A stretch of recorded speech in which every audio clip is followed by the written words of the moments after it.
Iya, hujan terus ini. Baik, bismillahirrahmanirrahim. Sahabat-sahabat, kita mulai dengan membaca basmalah bersama-sama. Bismillahirrahmanirrahim. Allahumma sholli ala Sayyidina Muhammad wa ala ali Sayyidina Muhammad. Ya Allah, kami mohon bimbingan-Mu. Dengan berendah hati kami memohon agar diajari ilmu yang bermanfaat, agar kami bisa mensikapi seluruh takdir kehidupan dengan baik, agar kami bisa lebih baik beribadah padamu dan menjadi hamba-Mu yang didekatkan. Amin. Ya Rabbal Alamin. Nah, kita lanjutkan lagi ya. Ini semoga tahun ini kita bisa di akhir tahun bisa menuntaskan kajian tentang hikmah Musa alaihissalam dalam Al-Quran.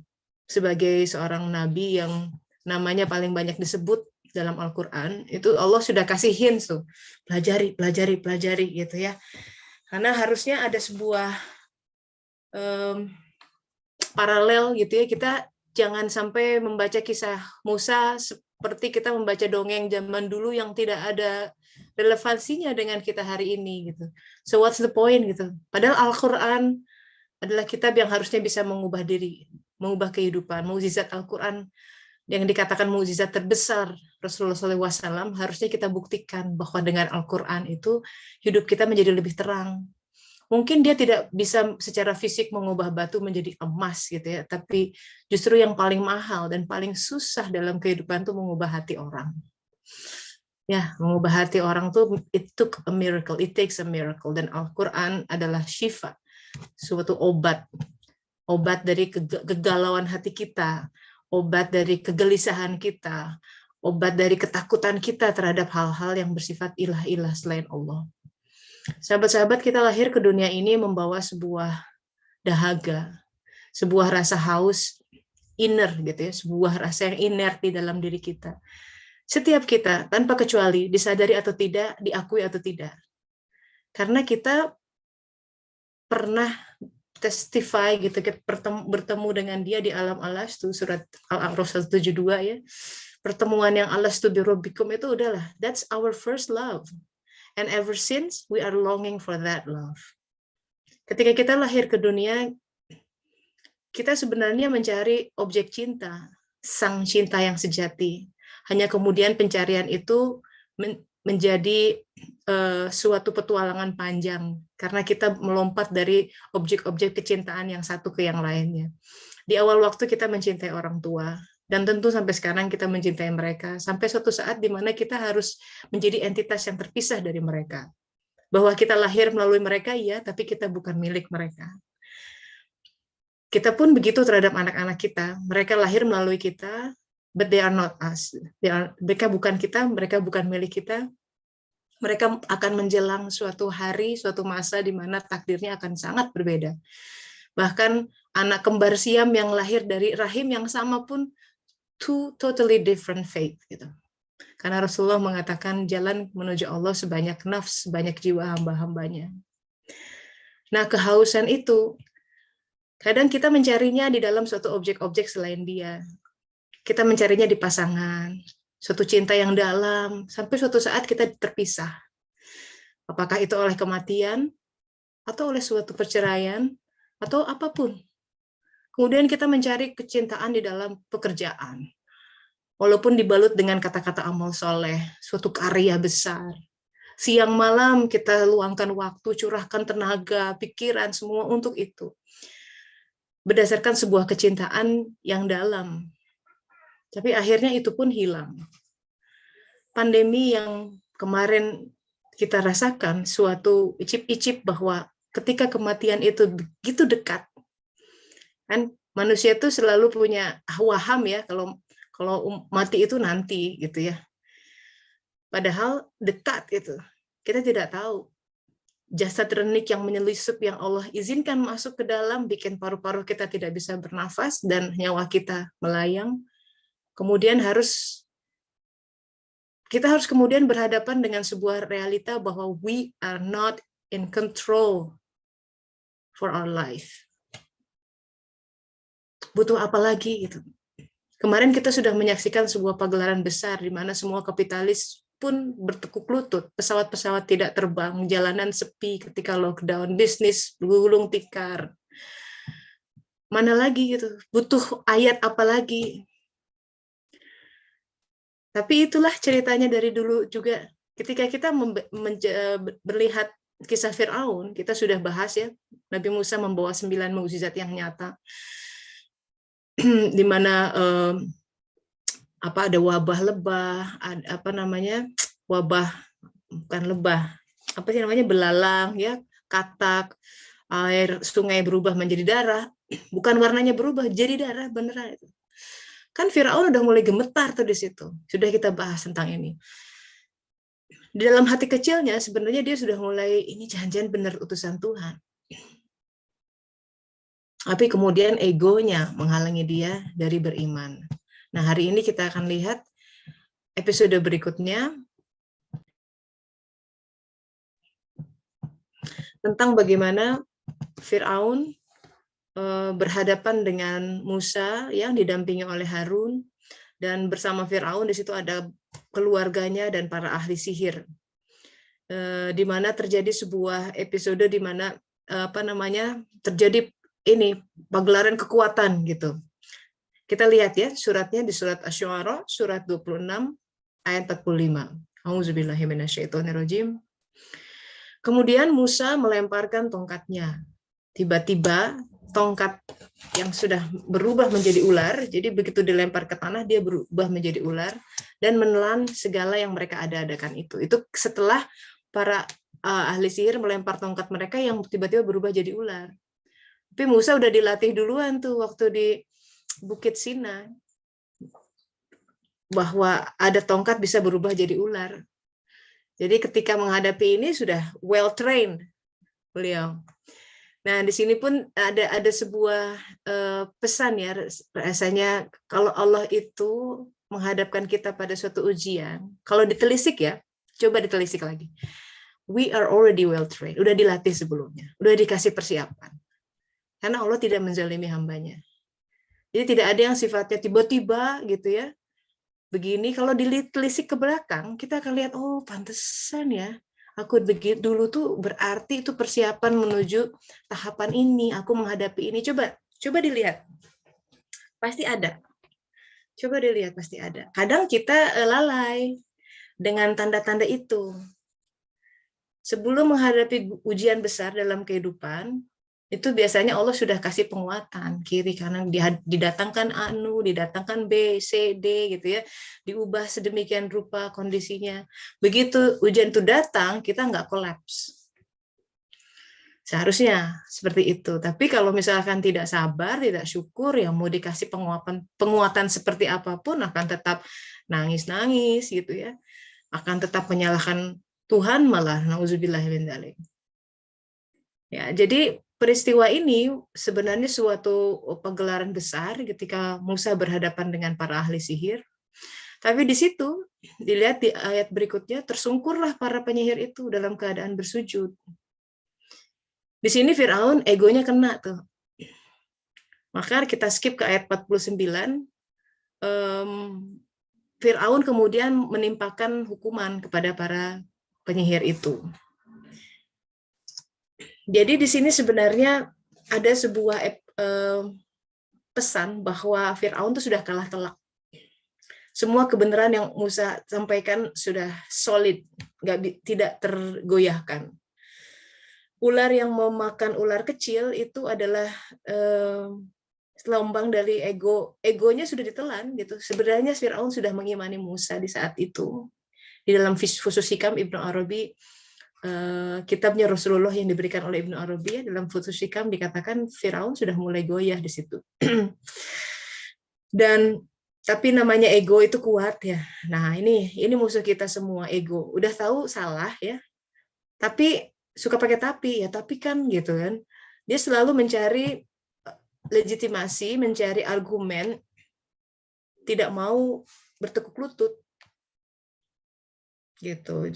Untuk kita pelajarannya nih ya, di mana di penggal ini ego Firaun itu besar sekali, dan ego yang menghalanginya dari suatu kebenaran walaupun sudah jelas semua tanda-tanda nggak diterima juga. Sebenarnya kalaupun di situ pada saat itu gitu ya, misalkan ya, what if scenario, ya bisa beriman pada saat itu selamat.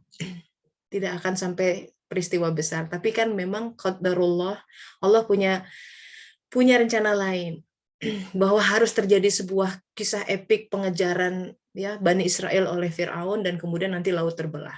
Itu harus terjadi. Tapi kita lihat sahabat-sahabat bahwa ketika kita bicara tentang Firaun,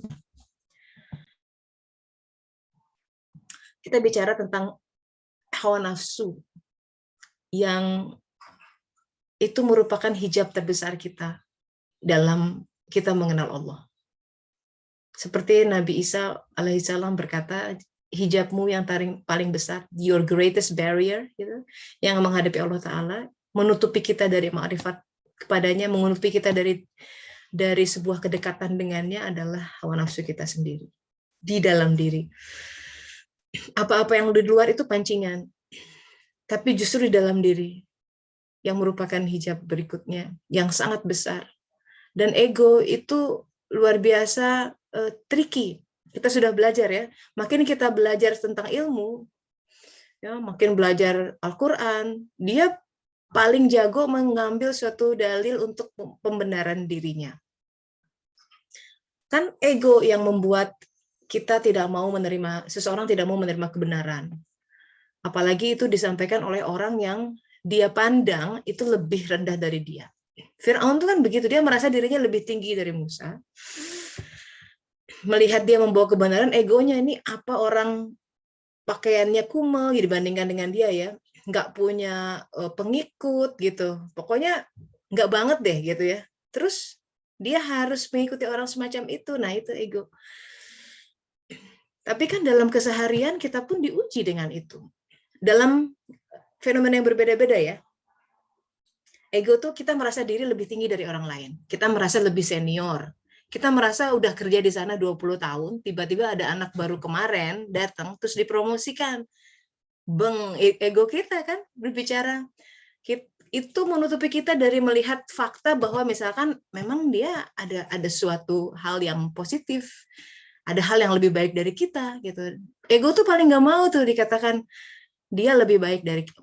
Dia lebih jago di bidang apa gitu dalam hal sesuatu, dan ego akan selalu bilang no, I'm better than him, I'm better than her. That's ego. So ini salah satu cara untuk caught ego in the act adalah dia tidak mau mengakui kehebatan orang lain. Dia tidak mau mengakui kejagoan orang lain lebih jago di satu bidang dari kita. Karena dia ingin selalu berada di tahta. Dia ingin selalu di-praise, dipuji gitu ya. Ini kan anak baru kemarin tahu apa gitu kan. Atau kita ke anak, kamu nih anak kecil udah bisa ngomong begitu. Berani-beraninya. Ya, gitu kan. Atau dalam kasus rumah tangga poligami misalkan ya, istri pertama bilang, berani-beraninya minta-minta, dia kan istri kedua misalkan ya. Hal-hal seperti itu kan karena dia merasa punya leverage gitu. Dia merasa punya keunggulan dibanding yang lain. Tapi di kasus itu dia menutup mata bahwa apa yang dia berikan, misalkan pihak lain berikan adalah hal yang benar misalkan ya. Nah itu, hati-hati di situ. Kita lihat apa yang si ego lakukan. Ini modusnya dia nih. Ini Allah abadikan dalam surat Asy-Syu'ara ayat 49. Jadi ketika ini kan episodenya para ahli sihir itu bersujud, sudah beriman, dihukum. Apa hukumannya? Bukan dipenggal, sahabat-sahabat perhatikan ya. Hukumannya adalah dipotong tangan dan kaki secara bersilang dan disalib. Apa maknanya? Tangan dan kaki itu kan untuk bekerja, berbuat. Jadi tidak bisa berkarya dengan baik. Itu hawa nafsu tipikal. Pikirannya dibuat tidak berkembang, nggak bisa berkarya, males ya, udah be in the comfort zone, udah gini-gini aja lah, nggak usah walk extra mile gitu, dipotong sama dia, dipotong. Nah itu hati-hati ya ketika hawa nafsu itu dia punya modus untuk membuat kita malas berkarya, malas beramal, malas mengerjakan kebaikan. Itu kan hal-hal yang dilakukan oleh tangan dan kaki karena kita harus bergerak. Kita memberi, kita menulis, kita membersihkan apa, semua kekaryaan. Biasanya dia akan tarik itu dari kiri, kanan, depan, belakang. Dengan pikiran bahwa mengembuskan pikiran, udahlah jelek kamu mah bikin itu, udah nggak akan mungkin bagus, kamu pasti gagal gitu ya. Atau ditarik ke arah lain, di mana sesuatu yang itu sebenarnya bukan bidangnya, tapi karena hawa nafsu bilang, tapi kan keren kalau ngerjain ini, tapi kan ini proyeknya uangnya gede, walaupun hati nurani bilang jangan diambil karena itu bukan haknya atau bukan pas bidangnya, tapi si hawa nafsu bilang udahlah ambil dulu setahun aja gitu ya. Tajam dan sangat halus. You have to be aware of that voices inside of you. Itu hawa nafsu yang ngomong. Nah, suluk itu harus membawa kepada suatu posisi di mana someday kita akan bisa membedakan suara-suara itu dalam hati. Ketika kita sudah mulai berjarak dengan pertolongan Allah Ta'ala. Gimana caranya? Sabar, sholat. Udah balik ke basic gitu ya. Sholatnya benerin. Itu syariat Rasulullah SAW, syariat Islam. Kerjain dengan benar, otomatis hati jadi terang, insya Allah. Ya. Nah, kemudian makna disalib adalah, ya kan kalau sesuatu disalib itu dilekatkan erat-erat. Jadi tidak bisa move on, itu karakter hawa nafsu tuh. You cannot move on tuh lagi disalib di titik itu sama hawa nafsu. So much hatred gitu terhadap suatu penggal dalam kehidupan udah lewat. Minggu lalu, bulan lalu, tapi kita entah kenapa hati kita terpaut di situ, hati-hati lagi disalib sama dia. Karena kalau karakter orang beriman, you have to work with the flow, karena kita harus iman bahwa kita dicipta dalam setiap ciptaannya, sesaat demi saat itu dalam sebuah episode penciptaan yang baru.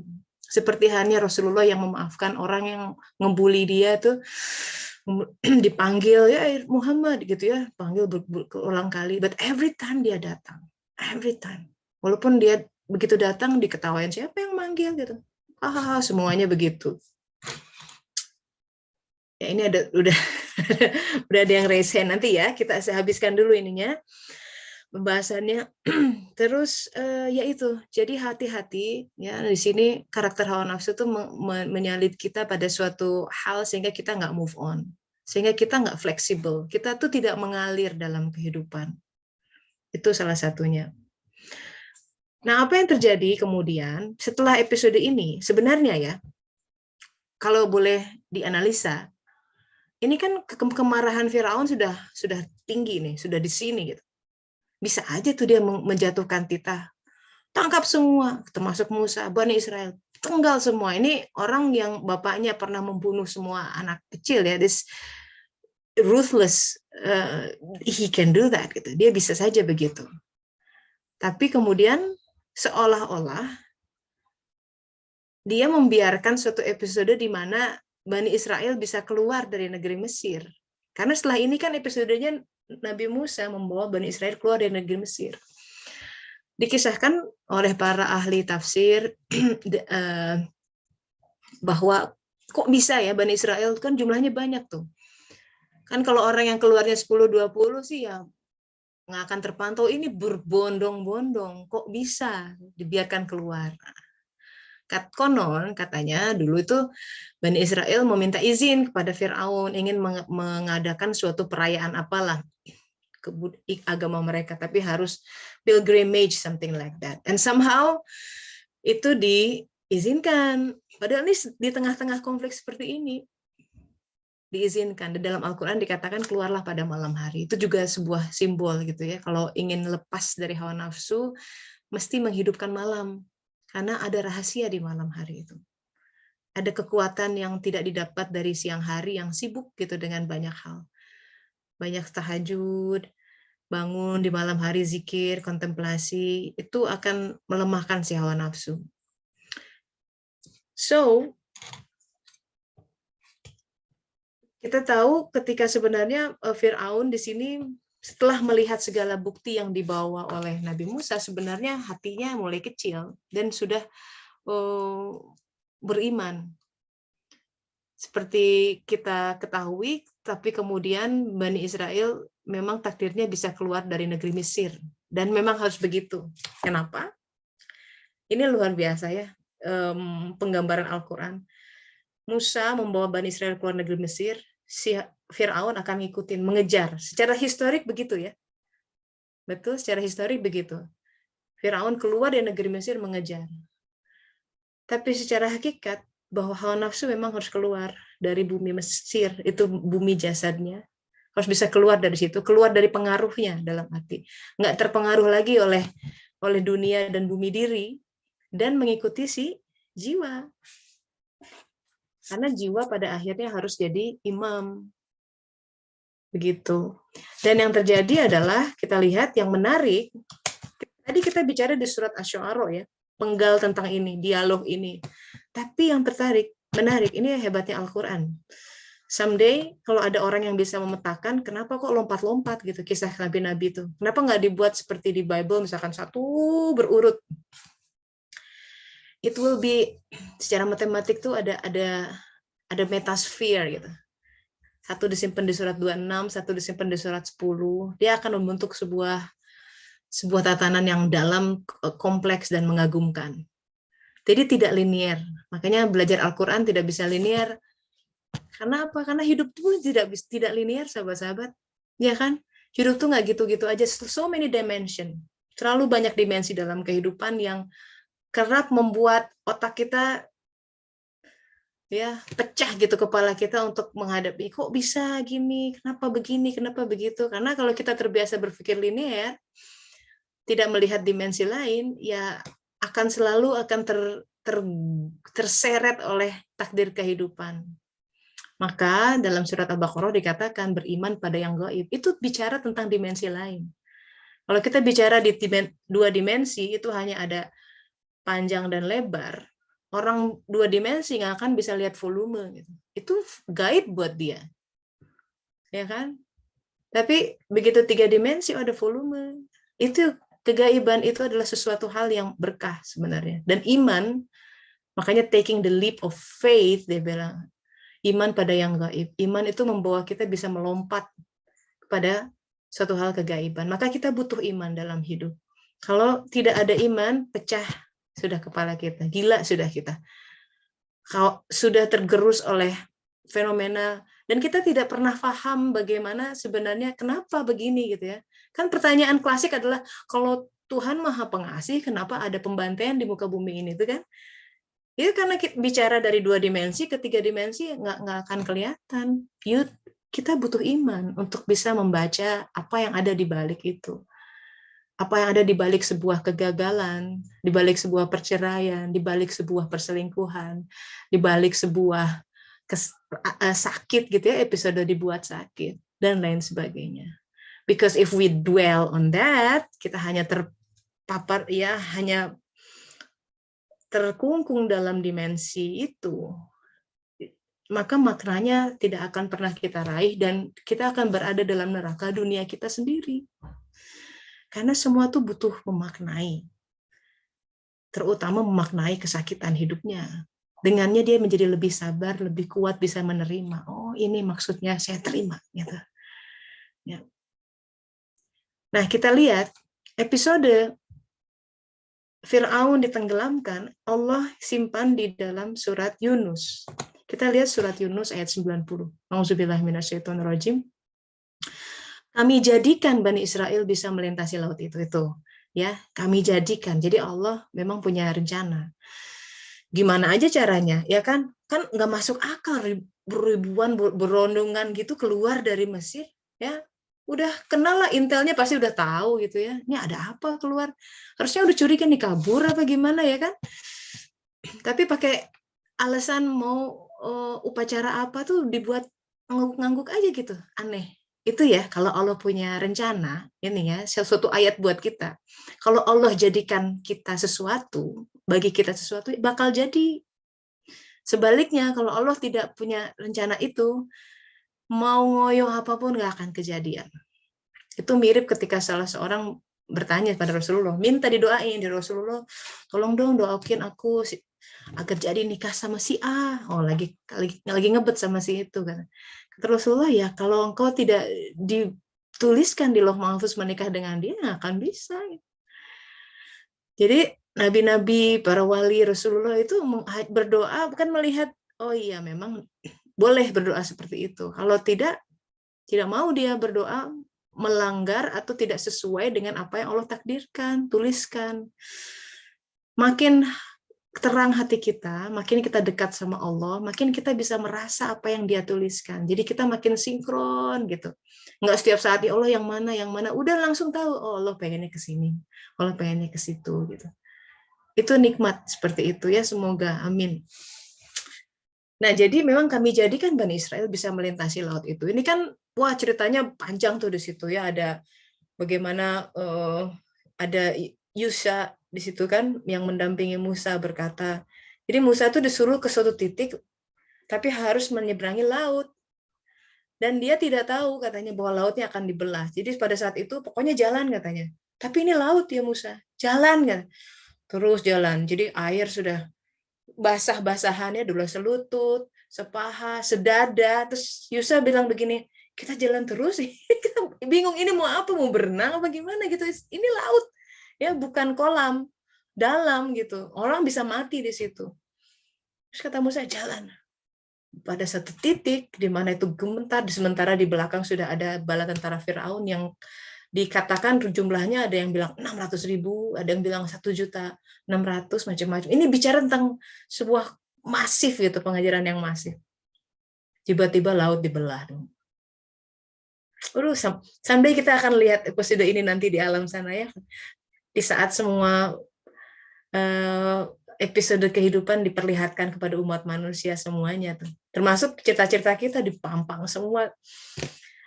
So make sure kita menampilkan suatu kisah yang baik. Ya. Kita cuma hanya bisa berimajinasi saat ini. Setidaknya ada imajinasi dari film Ten Commandments gitu ya. Bagaimana laut dibelah. Coba bayangkan. Jadi itu bicara tentang Torikoh, jalan kering di tengah lautan. Dibelah supaya dia bisa jalan di situ. Another thing is, gini ya. Begitu Firaun lihat episode ini luar biasa kan, dibelah, Musa dan pengikutnya lewat, dan ini bukan lewatnya bukan semenit 2 menit, banyak kan. Jadi ini episodenya lama sebenarnya. Dia ada pilihan sebenarnya untuk tetap mengejar Musa ke sana dengan risiko apapun ya. Dan ternyata memang risikonya adalah tenggelam di sana, laut kembali ditutupkan. Atau dengan bala tentara seperti itu, dia kan bisa udah lihat, karena dia penguasa negeri itu, dia bisa lihat kalau dia nyebrang sini, dia akan mencapai titik sana. Dengan kekuatan pasukannya, dengan kuda-kuda cepat itu, dia masih bisa mengejar Musa dan Bani Israel untuk dibantai di lain hari sebenarnya.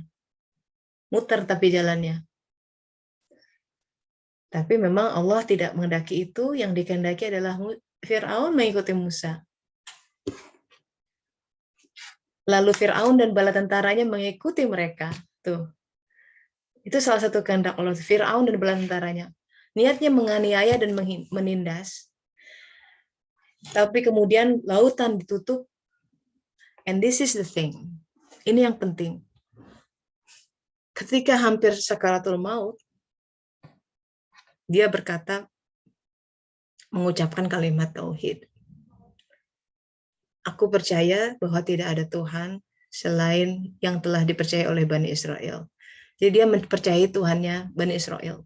Itu menurut ulama, kalimat ini merupakan statement tauhid level beginners.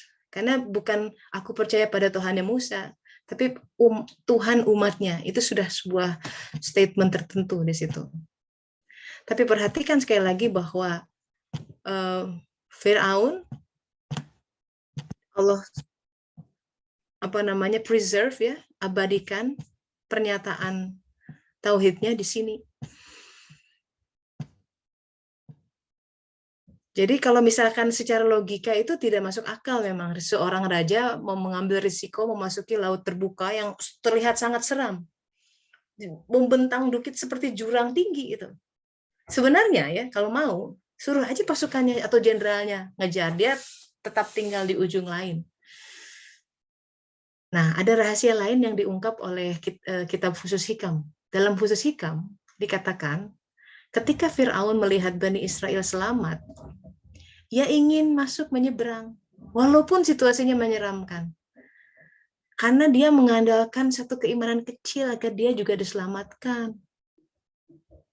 Sekali lagi, kalau hanya ingin membunuh Musa dan kaumnya, he can do that another day. Muter, akan kekejar kok, akan kekejar pasti. Bantai itu semua di padang pasir. Tapi nasib Fir'aun memang harus ditenggelamkan untuk sebuah amar atau urusan Allah. Dan setidaknya Allah akan menyelamatkan jasadnya, kan? Allah selamatkan jasadnya. Nanti ditemukan oleh seorang ilmuwan Prancis, Maurice Bucaille. Gara-gara itu dia masuk Islam. Aneh. Ceritanya ada khusus lah, silahkan cari bukunya. Kemudian apa arti badan Fir'aun yang diselamatkan? Karena Fir'aun adalah simbol hakikat, simbol hawa nafsu, artinya hawa nafsu itu memang sebenarnya tidak boleh hilang. Tapi dia harus menyatu dengan kehendak jiwanya. Itu yang Rasulullah katakan, setanku telah Islam, kata Rasulullah. Itu hawa nafsunya sudah berserah diri. Ya. Dan kalau kita lihat kembali lagi, ini kenapa peristiwa penenggelaman Fir'aun itu diletakkan oleh Allah di surat Yunus. Surat ke-10. Tadi kan kita bicara di surat Asy-Syu'ara. Kenapa nggak dilanjutkan aja gitu ya? Loncat itu. Episode penenggelamannya disimpan di surat Yunus ayat 90. Kita lihat surat Yunus ya. Di situ bicara tentang dalam kisah Nabi Yunus tentang penyelamatan penduduk sebuah kota bernama Nineveh. Ini juga luar biasa di belakangnya. Cerita panjang gitu ya. Tapi kita bicara di sini adalah ada suatu kemiripan antara keimanan penduduk kota Nineveh dengan Firaun. Jadi penduduk kota Nineveh itu ini kota yang azab tuh sudah menggantung di langit. Nabi Yunus tuh ada, udahlah turun azab begitu dah. Seorang nabinya udah kelihatan. Itu adalah kaum Nineveh itu bukan kaum Bani Israel ya. Ini menarik sekali. Nabi Yunus itu Bani Israel, dia harus menyeru kaum yang bukan Bani Israel, yang terletak di daerah Irak Utara. Kenapa kaum ini mereka mendustakan banyak utusan dan berlaku kejam, maka Allah menurunkan azab. Ini yang menarik. In the end, is a happy ending. Karena kota itu diselamatkan. Apa yang terjadi? Menit terakhir, gitu aja, udah kelihatan di langit. Langit berubah merah, gelap gitu ya. Itu mengerikan sekali. Kalau imajinasi film-film Hollywood tentang Armageddon, The Last Days, itu mungkin seperti itu. Angin kencang, udahlah. Rajanya mengajak taubat, dan taubatnya diterima oleh Allah Ta'ala. Ini mirip seperti Firaun di saat-saat terakhir kematian, sudah di depan mata, taubat diterima oleh Allah Ta'ala. Ini semacam iman yang ada muncul. Dan sebenarnya ya, bukan iman dadakan. Bukan iman dadakan. Seorang Firaun sudah mulai beriman sejak dialog rahasianya dengan Musa di hadapan khalayak. Kita sudah bicara tentang ini. Ada dialog rahasia di antara mereka. Dan penduduk kota Nineveh itu sebetulnya sudah beriman sebelumnya, hanya mereka lupa. Yang kemudian diingatkan kembali. Jadi fungsi para utusan itu memang untuk mengingatkan. Nah, ini adalah sebuah pelajaran buat kita ya, bahwa Allah Ta'ala yang hanya mengetahui isi hati manusia. Jadi kita pun nggak bisa, sama sekali tidak bisa melihat misalkan, apalagi terlontar dari kata-kata misalkan, udahlah hopeless aku sih sama dia. Jangan begitu. Allah tuh sampai nafas terakhir masih bisa orang diterima taubatnya. Ya, jangan sampai kita lihat udah dia mah kehidupannya hancur menurut kita ya. Jangan-jangan kita yang katanya baik ya, sholatnya rajin, kita tidak pernah tahu makar Allah di saat-saat terakhir kehidupan kita, nauzubillah min dzalik. Maka kita harus senantiasa dalam keadaan takut, humble ya, tak usah judging orang lain ya. Setiap orang itu ada ya diproses oleh Allah Ta'ala, dan kita harus menghargai proses itu. Jadi para ulama itu sebelum Fusus Hikam menjelaskan itu sepakat bahwa Firaun meninggal dalam kekafiran. Coba kalau lihat yang lain tuh kafir kafir. Tapi when we see ya, kenapa diabadikan di sini ada satu kalimat. Seharusnya logika kita mengatakan logika aja nih ya, diampuni gitu bahwa. Tapi ini menarik, ini bisa menjadi memancing perdebatan. But I'm not into that. Bahkan dalam kisah Ibnu Katsir pun Firaun cenderung tidak diampuni. Hanya masalahnya di situ ada kalimat tauhid. Ini ya, peristiwa tauhidnya Firaun ini kontroversial sekali. Jibril alaihissalam pernah berkata sama Rasulullah tentang periode itu, Musa dan Firaun. Hai Muhammad, katanya, seandainya engkau melihatku sedang membelah laut, aku menginjak mulutnya Firaun. Jadi Jibril hadir di saat itu, laut terbelah. Dia tuh ingin menginjak mulutnya Firaun. Kenapa maksudnya menginjak tuh? Jangan ngomong gitu. Khawatir dia akan mendapatkan rahmat Allah kalau ngomong sesuatu, dan benar kejadian dia ngomong. Ada kalimat yang terlontar. Itu ayat dari Allah Ta'ala yang mengatakan rahmat Allah mendahului murkanya. Jadi sahabat-sahabat yang kita yang merasa sudah tenggelam dalam dosa, sholat nggak benar gitu, kayaknya hopeless deh gitu, bisa selamat di alam barzah, apalagi masuk surganya. Jangan. Up to the last moment, selama nafas masih ada di sini, minta ampun, minta maaf. Because every time we sin gitu, ketika saat kita berdosa, dosa itu kan sesuatu yang membuat kita jauh dari Dia. Kita pikir berdosa itu bermaksiat atau apa ya, padahal kita sholat pun bisa dosa. Ada hadisnya, ada sholat yang bukan menambah dekat tapi menambah jauh. Jadi hati-hati mengadakan semua yang kita andalkan amal-amal tapi hatinya tidak ikhlas, itu malah bumerang, membawa kita menjauh darinya. Tapi tetaplah berpengharapan. Selama masih ada nafas, tetaplah berpengharapan. Karena Dia akan menerima kita. Benar. Nggak ada yang lebih benar dari ini, bahwa Dia rahmatnya mendahului murkanya. Maka Dia memperkenalkan dirinya Ar-Rahman Ar-Rahim. Dia yang Maha Kasih, Maha Penyayang. Dan Dia selalu menanti gitu ya, kapan kamu kembali gitu. Nah, itu taubat kita di situ. Dan akan selalu diuji. Ya, diuji oleh kesulitan, diuji oleh kemudahan. Kamu serius nggak balik sama aku gitu, kata Allah. Kamu serius nggak mendekat dengan aku? Kalau aku hadirkan kiri kanan, apakah kamu berpaling?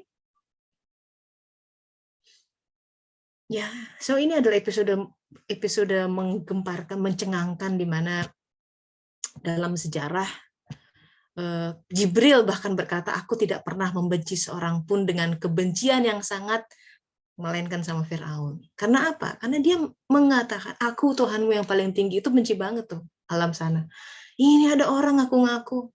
Kita memang mulutnya nggak ngaku, nggak berani dong. Aku Tuhan. Tidak, but we're playing God.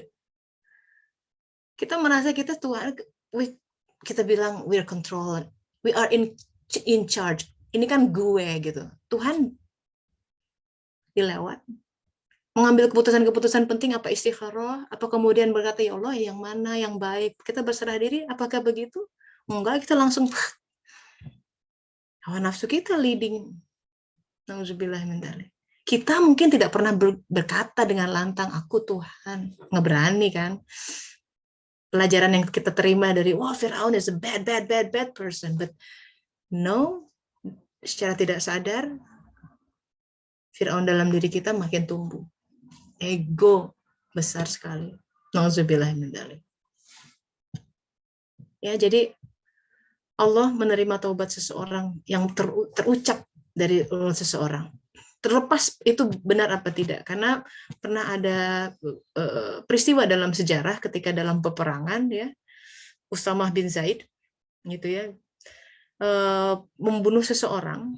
Ya, ketika akan diumbas gini, tiba-tiba dia mengucapkan la ilaha illallah gitu. Tapi tetap dia tusuk. Itu Rasulullah marah tuh. Kamu tetap membunuhnya setelah ia mengucapkan la ilaha illallah, katanya. Ya tapi kan itu trik gitu ya, katanya begitu. Oh, nggak diterima, nggak boleh. Gitu. Kita tidak pernah tahu hati orang. Kalau waktu itu Usama berargumen, ya Rasulullah dia mengucapkannya karena takut mati dengan senjata kami. Tapi Rasulullah mengatakan, kenapa engkau tidak membelah dadanya sehingga engkau mengetahui apakah hatinya benar-benar mengucapkan la ilaha illallah atau tidak. Sampai begitu. Rasulullah tuh keras sekali ya. Emang kamu tahu apa dalam hatinya? Kok assuming itu kan cuma pura-pura la ilaha illallah masuk Islam karena pengen begini aja, misalkan gitu. Kan kita tidak tahu. Itu ya, peristiwa itu Rasulullah ulang-ulang terus, saking itu bagaimana Allah menghargai Rasulullah ya. Jadi Rasulullah itu cerminan Allah Ta'ala, satu umat, satu orang manusia, satu jiwa dihargai sedemikian rupa. Jangan, dia udah bilang la ilaha illallah, ditusuk. Itu ditulang-ulang terus peristiwa itu. Kata Usama, katanya saya, aduh, sampai saya berharap seandainya saya baru masuk Islam pada hari itu, karena dia merasa so feel guilty about it. Itu menunjukkan betapa beratnya kalimat la ilaha illallah, walaupun seseorang mengucapkannya, katakan menurut kita semacam muslihat agar tidak dibunuh. Fir'aun mengucapkan kata itu dalam Al-Quran. Sahabat-sahabat, di dalam Al-Quran ada 37 kalimat tauhid la ilaha illallah yang berkaitan dengan itu. 36 diantaranya diucapkan oleh Allah dan para nabinya. Coba dilihat konkordansinya. 36. Satu lagi siapa yang mengucapkan? Fir'aun. Ini aneh.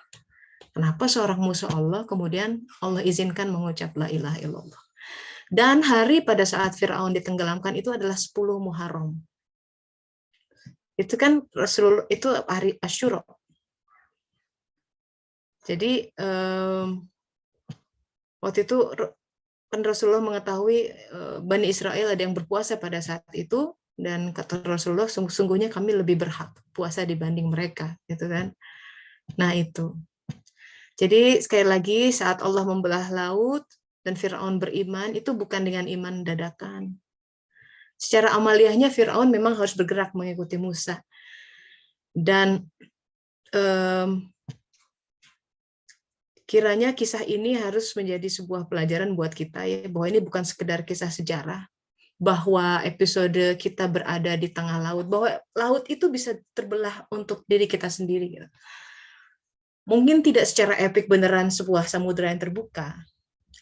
Di nabi lain sungainya terbelah tuh bisa. Yusha itu punya nubuat yang sama, mukjizat yang sama dengan Musa. Dia bisa membelah sungai gitu ya. Sahabat-sahabat, kita sering ada dalam suatu keadaan yang kita udah stuck ya. Kayaknya nggak ada jalan lain, tapi Allah kan belahkan dengan ajaib. Setidaknya itu keimanan atau pelajaran, salah satu pelajaran yang harus kita ambil, bahwa Allah kuasa mengubah, membukakan jalan yang akal pikiran tuh nggak mungkin laut kebelah tuh gimana gitu, fenomena fisikalnya. But Allah bisa. So, bear that in mind. Ini takutnya pegal yang udah ngacung. Monggo Teh Lin. Yuk, silakan. Silakan, sudah raise hand dari tadi nih.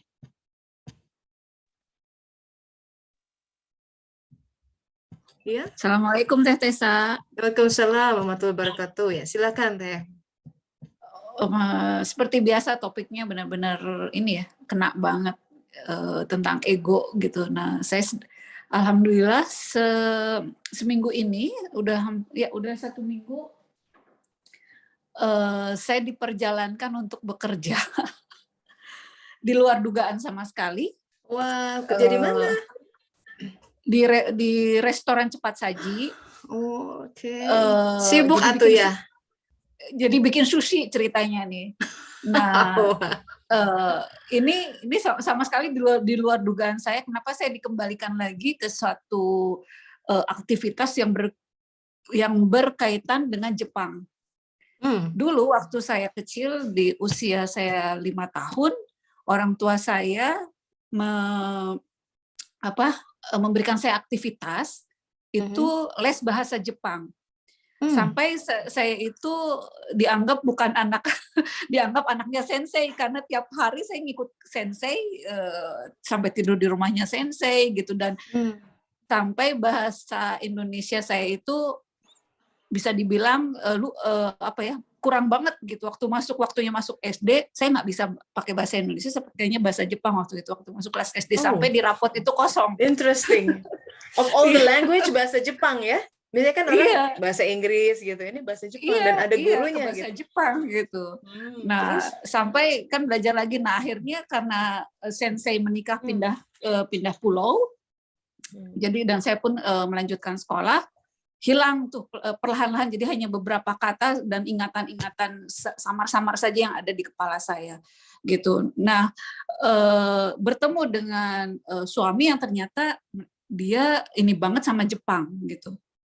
Saya sama sekali nggak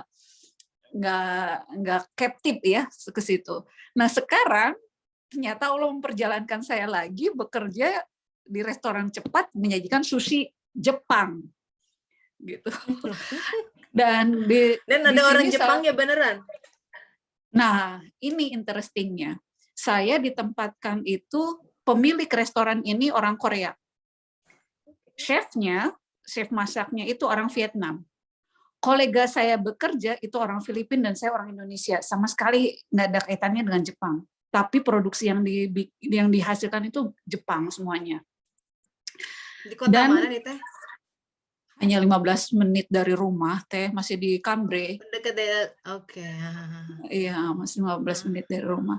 Nah, yang interesting juga, chef saya itu, kolega saya, dia agamanya penyaksi Juif, Yahudi, persaksian Yahudi. Chef ateis. Juif itu ya Jehovah tuh? Jehovah. Ya.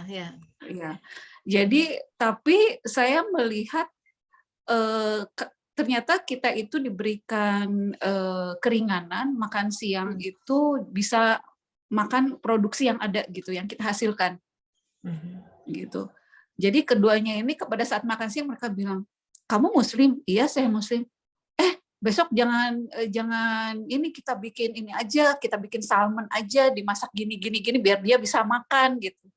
Itu untuk saya suatu hal yang ini ya, apa maksudnya, mereka menyentuh, perhatian ya? Kecil tapi menyentuh gitu. Dan karena jam kerjanya itu kebetulan kan kita sekarang sudah masuk musim dingin nih. Jadi subuh kadang-kadang saya sampai di tempat kerja, saya sholat di mobil, atau kalau misalnya sudah mepet ke waktu kerja, saya alhamdulillahnya saya dikasih perangkat untuk nutup rambut Teh.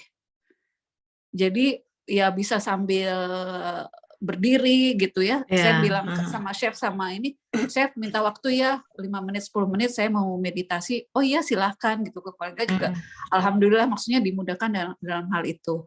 Nah, kemarin kejadiannya tentang ego ini, saya hanya bekerja berdua dengan chef. Jadi saya masih dalam masa training. Dia bilang, "Hasil kerja kamu menghasilkan sushi itu, saya lihat tangan kamu punya keahlian seni. Jadi bagus sekali yang kamu hasilkan, tapi dalam segi waktu kamu sangat lama," dia bilang gitu.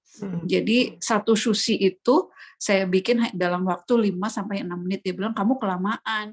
Sebetulnya kita itu jam kerjanya dari jam 6 pagi sampai jam 2 siang. Berarti kan kalau misalnya selesai jam 2 siang, saya masih bisa sholat duhur ke ini ya, dan sholat asar masih bisa keburu di waktu ini." Gitu. Tapi saya nggak kaptif ke situ karena saya fokusnya itu, wah ini mesti bagus. Jadi ke seni Teh. Bukan, saya tidak mengosongkan diri saya untuk menerima karena si chefnya ini lebih muda dari saya. Jadi saya pikir, ya lu masih muda bisa kerja lebih cepet gitu, bahkan nggak bisa gitu ya. Dan saya tuh benar-benar maksud saya ngelihatnya perfect secara seni gitu. Jadi oh iya, nah di situ ego saya yang berkata gitu. Apa tuh? Yang kena, iya yang kena. Harusnya kamu tuh bekerja lebih cepat, selesai lebih cepat, jam sholat dan sholat pada saat ibadah itu tidak terganggu gitu. Dan sebetulnya kamu itu kalau misalnya bekerja lebih cepat, kamu tidak mengganggu kolega lain. Gitu. Di situ karena saya merasa gue kan lebih tua, ya bodoh amat mau kerjanya slow kayak gitu ya, pokoknya yang penting kan bagus gitu. Itu apa ya, pukulan untuk saya untuk bisa mengesampingkan ego saya yang didompleng dengan kata seni gitu ya. Dilihat bahwa kamu bisa bekerja cepat, selesai cepat, ibadah kamu pun tidak akan terganggu. Gitu di situ. Dan jangan melihat bahwa si chef ini lebih muda dari saya dan tidak experience ya. Dia juga experience-nya ternyata pada saat saya tanya, waktu kamu training berapa lama? 2 minggu. Terus, iya tapi kerjaan saya nggak sebagus kamu, dia bilang gitu. Nggak seperfect kamu, saya tidak bisa, apa yang saya kejar itu kecepatan, dia bilang gitu. Oh berarti emang ini ada kunci tertentu ya, dalam hal untuk saya dalam hal bekerja dan untuk ibadah, bagaimana pengaturannya. Saya ingat ke Teh Tessa nih, karena Teh Tessa kerja juga kan di restoran cepat saji ya. Itu bagaimana pengaturan waktunya gitu. Jadi oh ya harus saya kosongkan dulu sih di sisi saya yang ingin sempurna gitu ya. Ini oh iya. Ini saya sedang diajari ini dengan lingkungan. You caught ego in the act ya. Iya. Betul. Ya itu diantaranya gitu. Kalau ego tuh susah nerima masukan dari orang. Ya. Karena merasa dirinya ya tapi kan aku gitu. Hati-hati tuh ya. Jadi itu menutup kita dari kebenaran. Ego itu. Kan ego yang mengatakan enggak, Ustadz ini bilangnya gini. Enggak mau lihat perspektif orang gitu ya. Nggak terbuka gitu. Susah tuh kalau udah kopoh, orang Belanda bilang udah keras kepala ya, agak susah. Tunggu sampai dia dihantam-hantam dalam kehidupan, Allah rahmati baru terbuka. Kalau orang beriman tuh ciri yang itu terbuka, fleksibel gitu ya. Kayak air gitu mengalir. Dia namanya kebenaran tuh ya. Saya kemarin posting tuh di Facebook atau ginilah, di kitab Ihya Ulumuddin itu ada bicara tentang orang buta memegang, berapa orang buta gitu ya memegang gajah, iya. Ya kan? Yang satu megang tali, ya betul. Yang satu megang telinganya. Sudah deskripsikan, oh gajah itu makhluk yang tipis, ya, kayak kupu-kupu mungkin ya gitu kan, buta nggak pernah tahu. Jadi tipis, enggak kata yang lain gede. Gitu, dia megang kakinya tebal, yang satu pegang perut enggak lebih gede dari itu, yang satu pegang buntut enggak kecil panjang, kayak semua berargumen.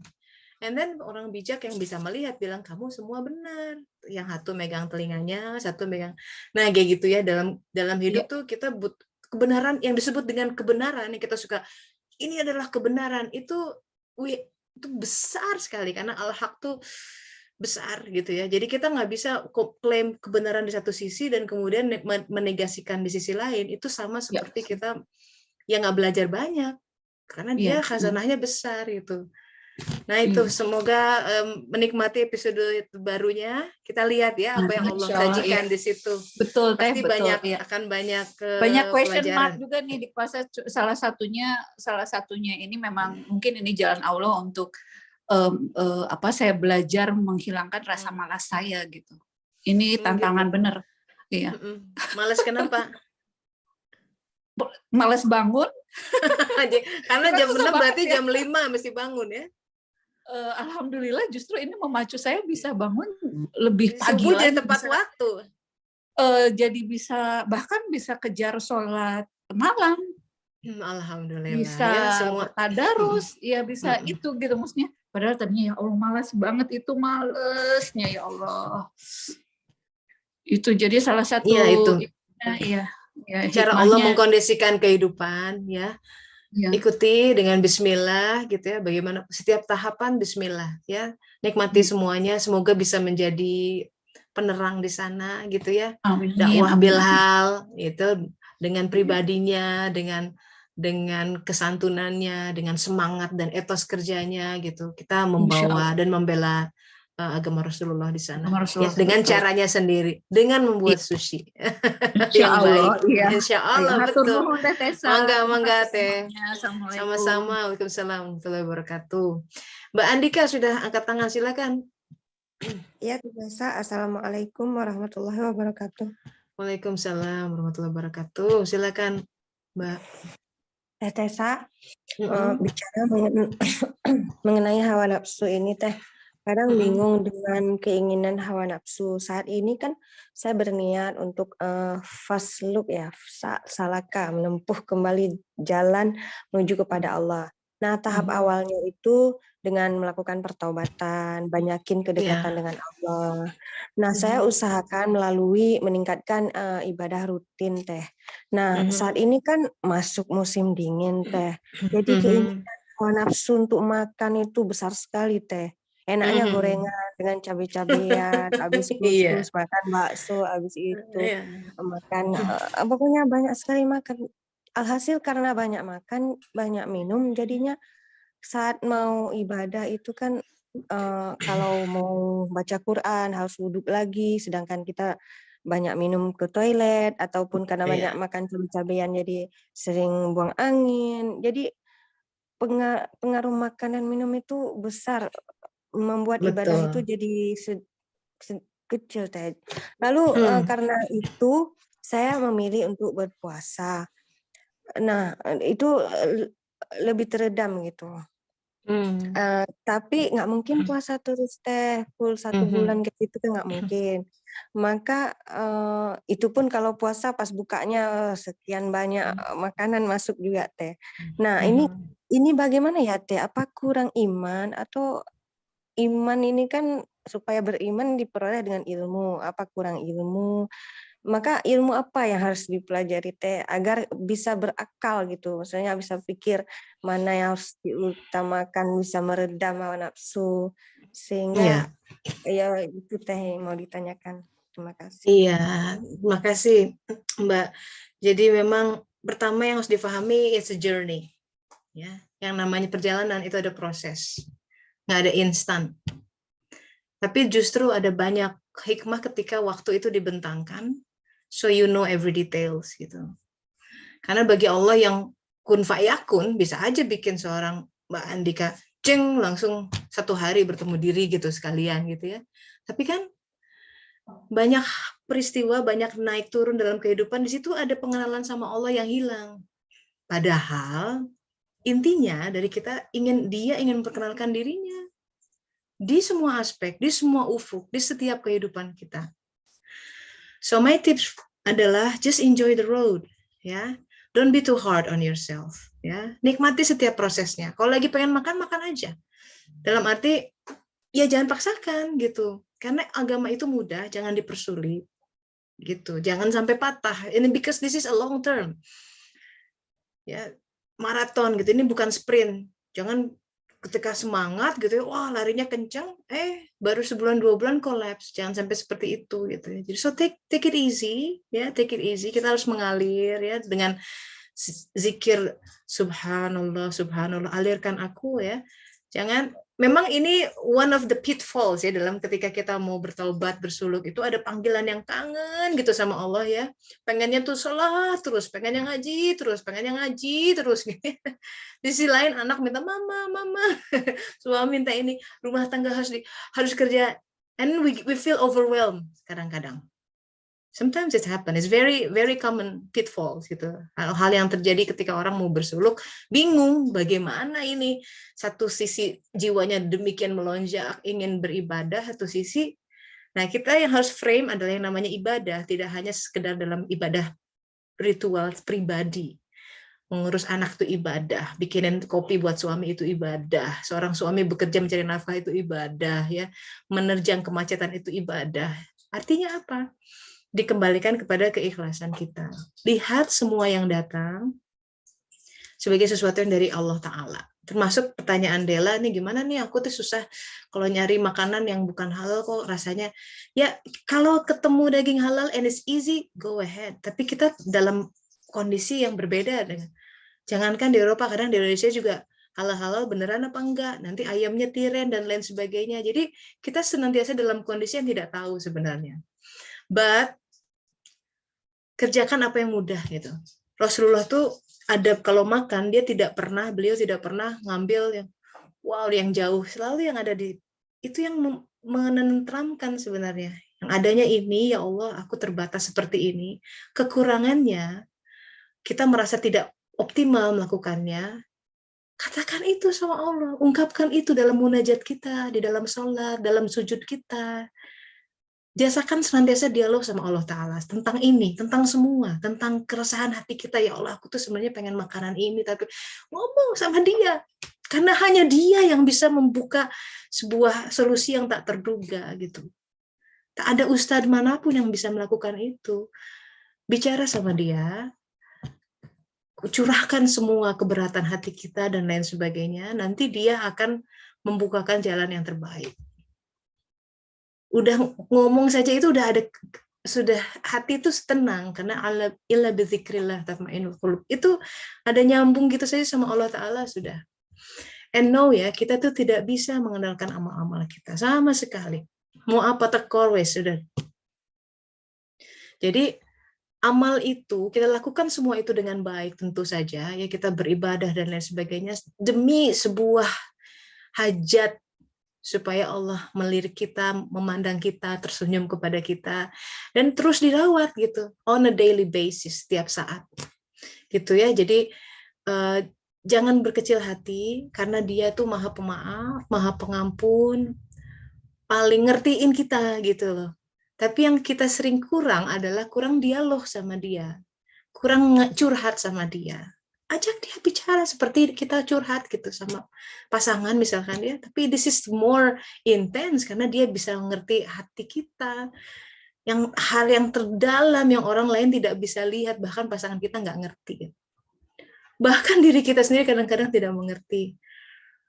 Ajak dia bicara dalam munajat-munajat kita, dalam sholat kita. Ya, nanti kita lihat bagaimana Allah Ta'ala akan membukakan satu persatu. Ini mau tutup nih, tapi ada 2 orang angkat tangan, nggak apa ya. Siapa tadi duluan nih? Silakan Pak Muhammad dulu deh kayaknya di atas. Silakan Pak. Ya, Assalamualaikum warahmatullahi wabarakatuh. Waalaikumsalam warahmatullahi wabarakatuh. Kami ucapkan kepada Mbak Tessa ya, saya sudah mengikuti selama setahun, tapi baru kali ini nih sharing. Gitu. Iya, alhamdulillah. Jadi alhamdulillah banget dengan mengenal kajian Sulu ini. Dulunya saya yang masih melihat dunia masih istilahnya gelap ya, jadi kayaknya kita selalu berpikir ya bahwa kayaknya kehidupan saya nggak boleh ada masalah gitu. Jadi seakan-akan kita mencari jalan bagaimana menumpuk kekayaan, mungkin bagaimana saya ini bisa nggak dapat masalah. Ternyata dengan kajian ini membuka hati saya bahwasanya setiap kehidupan emang itu ya fitrahnya akan Allah berikan masalah dengan apapun gitu, walaupun itu orang yang dilimpahin harta yang banyak pun, yang miskin dan semuanya itu pasti akan menjalani semua itu, dan dengan mengetahui fitrah kehidupan itu, jadi hati kita tenang, jadi nggak merasa takut akan ada ujian, takut ada musibah apapun, karena semua itu adalah cara Allah untuk membersihkan hati-hati kita gitu. Alhamdulillah, iya. Jadi sudah mengalami pasang surut kehidupan ya Pak?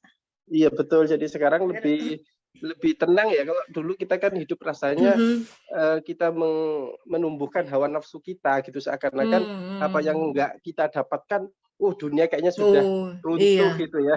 Iya betul, Masya Allah. Jadi ada cara pandang lain ya, itu dia tadi memandang ke dimensi lain. Iya. Jadi kita tidak hanya dimensi 2 dimensi, kita ada 3 dimensi, nanti malah 4 dimensi tuh. Ada dimensi betul. Lain ya. Alhamdulillah ya, semoga Allah bimbing terus ya sampai ke tujuan terakhirnya. Mungkin masukan buat ada masukan mungkin buat Mbak Andika tadi masalah mengatasi hawa nafsu gitu ya.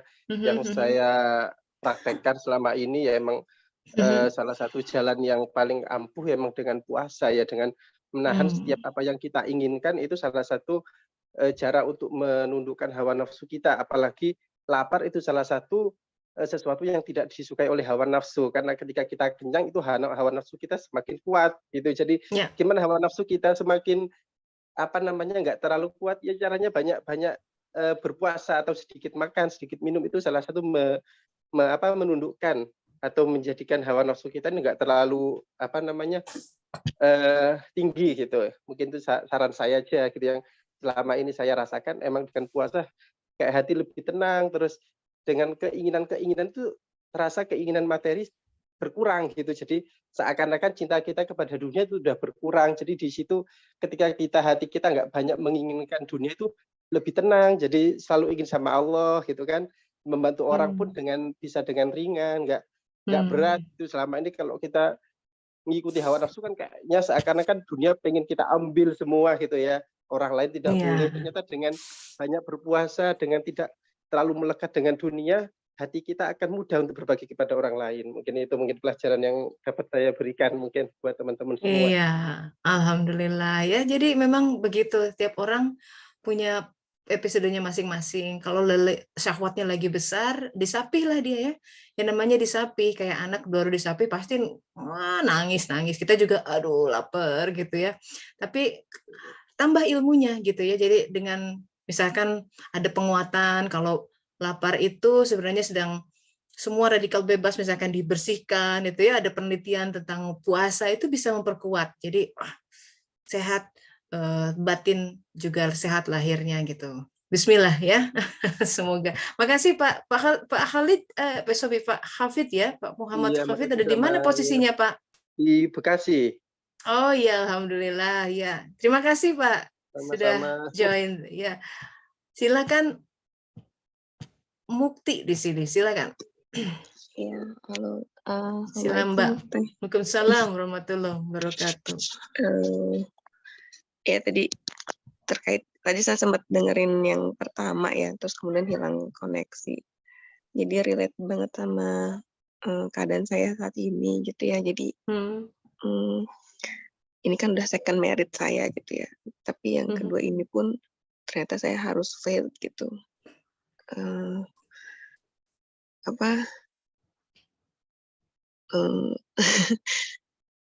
Suami saya yang kedua ini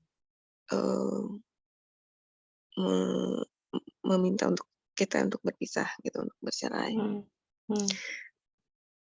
Jujur berat gitu, sampai sekarang pun saya kayak sulit menerima gitu. Walaupun memang tadi Mbak Tessa juga bilang biasanya kita kalau mau di ujian tuh udah dikasih latihan dulu gitu ya. Ya benar, memang dari bulan Maret sampai bulan Agustus dia tuh udah pergi gitu, terus kemudian kembali lagi, dan ini kejadian lagi gitu.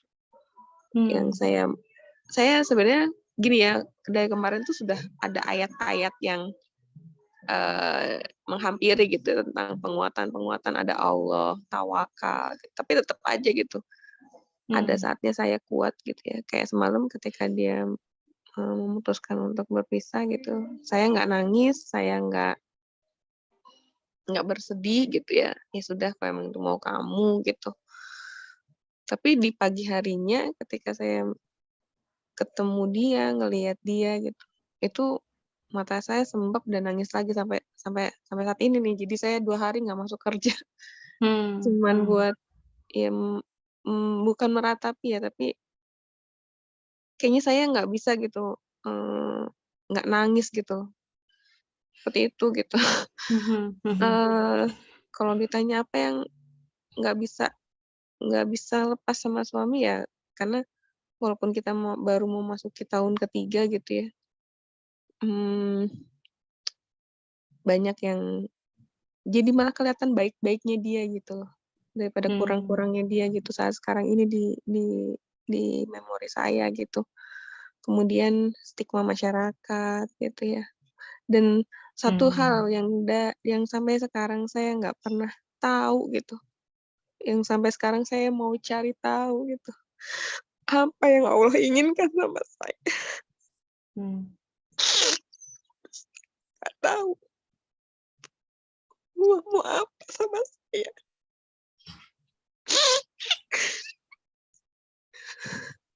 bukan cuma ujian rumah tangga gitu. Saya kecelakaan beberapa kali gitu. Allah mau apa sama saya?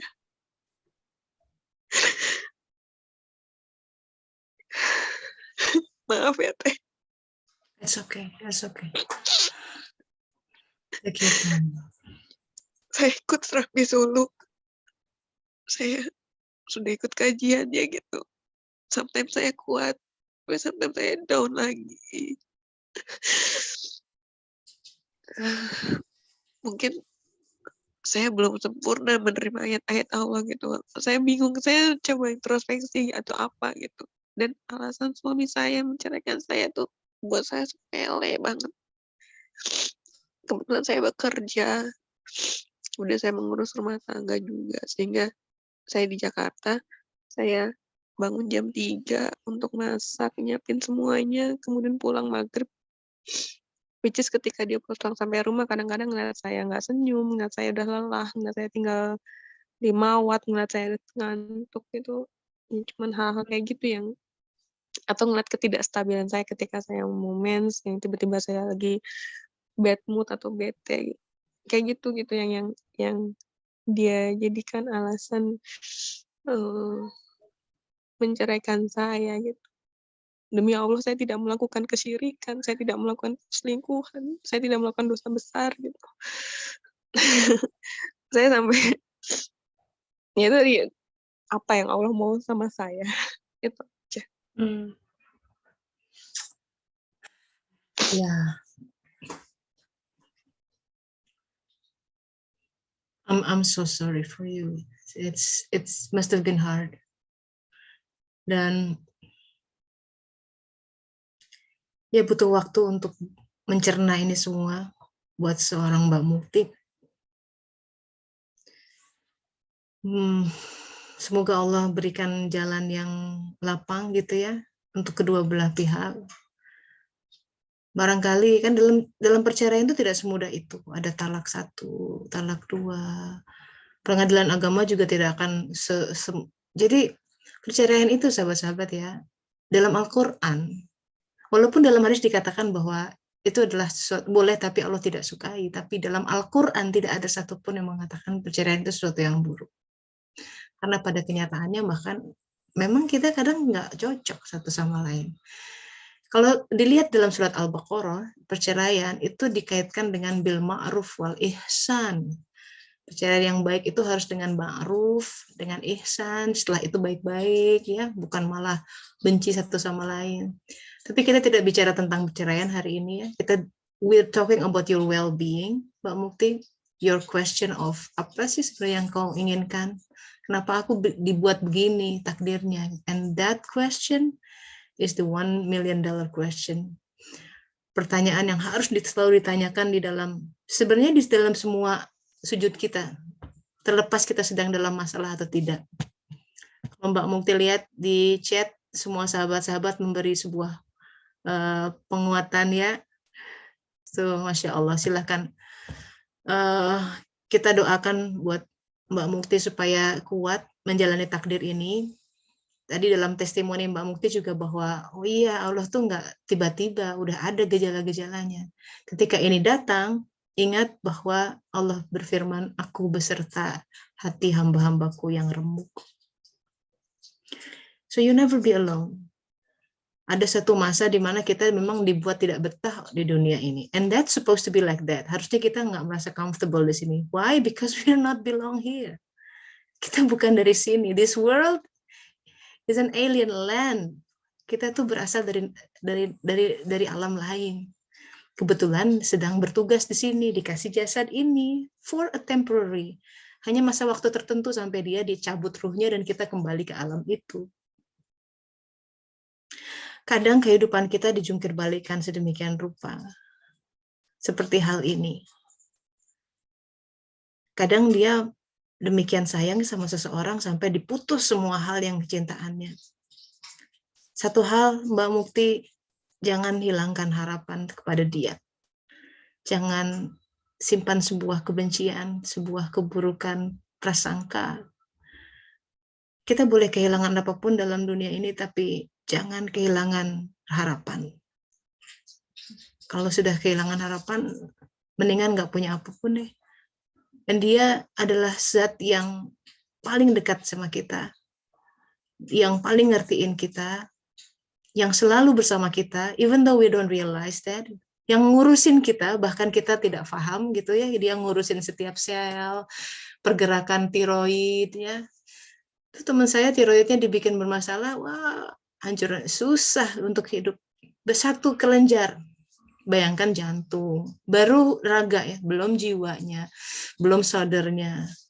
Jadi kita berhadapan dengan zat yang sangat-sangat pengasih. Kalaupun kita sulit untuk menerimanya, menerima ini apa? Bawa itu ke dalam sholat. Saran saya, ambil wudhu, air wudhu, sholat, nangis senangis-nangisnya, silahkan di sana Mbak. Dan dia mendengar. Semoga Allah memberikan penguatan. Wah, di kolom chat banyak berhamburan ya, dukungan tuh, support dari sahabat-sahabat semua. Mari kita berdoa, kita sedekahkan sebuah Al-Fatihah buat Mbak Mufti ya, dari saat ini dia butuh kekuatan dari Allah Ta'ala. Ibarakati umum kitab Al-Fatihah. Auzubillahi minasyaitonirrajim. Bismillahirrahmanirrahim. Alhamdulillahirabbil alamin. Ar-Rahmanir-Rahim. Maliki yaumiddin. Iyyaka na'budu wa iyyaka nasta'in. Ihdinas siratal mustaqim. Siratal ladzina an'amta 'alaihim ghairil maghdubi 'alaihim waladdallin. Amin. Semoga sabar, Mbak. Semoga pada saatnya hikmahnya ditampakkan sehingga Mbak menjadi lebih dalam kecintaannya sama Allah Ta'ala. Sabar ya, sabar. Jadikan sabar dan sholat sebagai penolong. Udah, pegang itu aja. You'll be fine. I can guarantee you, you'll be fine. Okay? And that's a wrap. Oke, sahabat-sahabat, berat untuk berpisah, tapi kita harus mengerjakan hal yang lain. Semoga bermanfaat ya kajian ini. Insya Allah minggu depan kita lanjutkan dengan episode lain setelah penyeberangan Musa dan Bani Israel. Terima kasih. Kita tutup dengan doa akhir majelis. Subhanaka Allahumma wa bihamdika asyhadu an la ilaha illa anta astaghfiruka wa atubu ilaik. Alhamdulillahirabbil alamin. Pamit dulu ya. Assalamualaikum warahmatullahi wabarakatuh. Waalaikumsalam warahmatullahi wabarakatuh. Terima kasih. Assalamualaikum.